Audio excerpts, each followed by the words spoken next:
السلام علیکم اسٹوڈنٹس، امید ہے آپ سب لوگ خیریت سے ہوں گے۔ آج اردو ڈے میں ہم لوگوں نے کہانی نمبر 12 جو ہے وہ پڑھنی ہے، ٹھیک ہے، اور اس کا نام ہے انصاف۔ اور اس میں ایک بادشاہ ہوتا ہے جی، اور عمارتیں بنانے کا اس کو بہت شوق ہوتا ہے، ٹھیک ہے، اور اپنے دل میں جو ہے وہ ایک مسجد کا نقشہ بناتا ہے، اور پھر ایک انجینئر جو کہ بڑا شہرت یافتہ ہوتا ہے اس کو کہتا ہے کہ وہ اس مسجد کو جو ہے وہ اس کا نقشہ تعمیر کرے، ٹھیک ہے۔ اور جو ہی وہ مسجد بن جاتی ہے تو وہ بادشاہ سے کہتا ہے کہ آپ آ کر دیکھ لیجئے، اور بادشاہ جب اس مسجد کو دیکھتا ہے تو اسے بالکل بھی پسند نہیں آتی، اور وہ اپنے آپ وہ اپنے آپ کو سنبھال نہیں سکتا۔ جب تھوڑا سا سنبھلتا ہے عمارت وغیرہ کو دیکھ کر، کیونکہ وہ اس کے مطابق نہیں ہوتی، اس کی سوچ کے مطابق نہیں ہوتی، تو وہ انجینئر کو ایک ہاتھ کاٹ دینے کا حکم جاری کر دیتا ہے، اور جلاد جو ہے وہ اس کا انجینئر کا ایک ہاتھ کاٹ دیتا ہے، اور انجینئر کو یہ سزا جو ہے وہ بلا وجہ ملتی ہے، ٹھیک ہے، یعنی اس کا کوئی کہہ لیں کہ گناہ نہیں ہوتا، کوئی غلطی نہیں ہوتی اس کی، لیکن پھر بھی اس کو یہ سزا ملتی ہے۔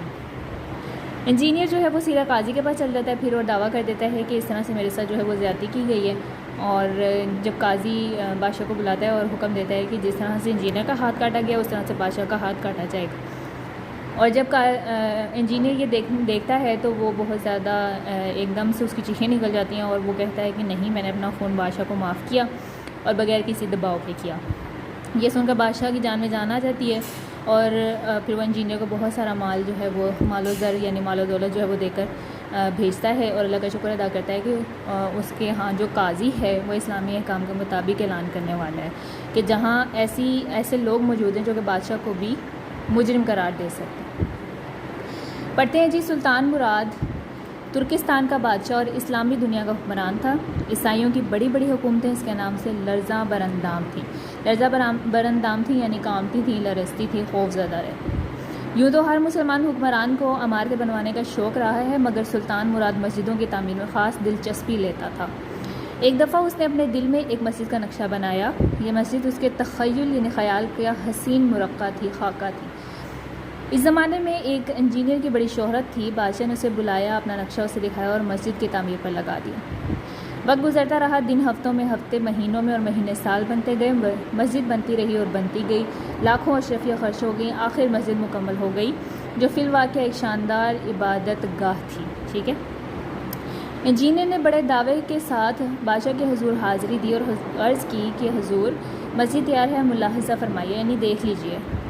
بادشاہ اگلی صبح کو مسجد دیکھنے کے لیے گیا۔ مسجد کو ہر طرف سے دیکھا، اوپر سے، نیچے سے، شمال سے، جنوب سے، مگر اتفاق دیکھیے کہ اچھی عمارت اپنے تقاضے لیے بادشاہ کی نظر استحسان کی منتظر ہے، مگر بادشاہ ہے کہ اسے یہ عمارت مطلق پسند نہیں آئی، یعنی بالکل پسند نہیں آئی۔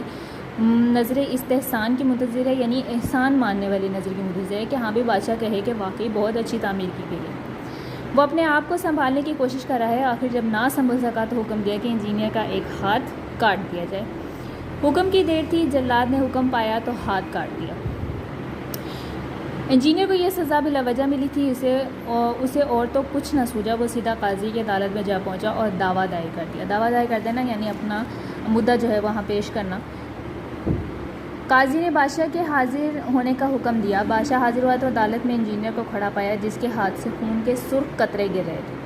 بادشاہ یہ دیکھ کر گھبرا گیا۔ قاضی نے بادشاہ کے بیانات لیے اور حکم دیا کہ بادشاہ کا ہاتھ کاٹ دیا جائے، اس کے ہاتھ سے بھی خون گرنا چاہیے تاکہ آئندہ غلط فیصلہ نہ کرے۔ بادشاہ نے قاضی کا فیصلہ سنا تو اپنے ہاتھ آگے بڑھا دیے۔ انجینئر نے دیکھا تو اس کی چیخیں نکل گئیں اور بولا، میں نے انصاف پا لیا، میں بادشاہ کو اپنا خون معاف کرتا ہوں اور کسی دباؤ کے بغیر بخشتا ہوں۔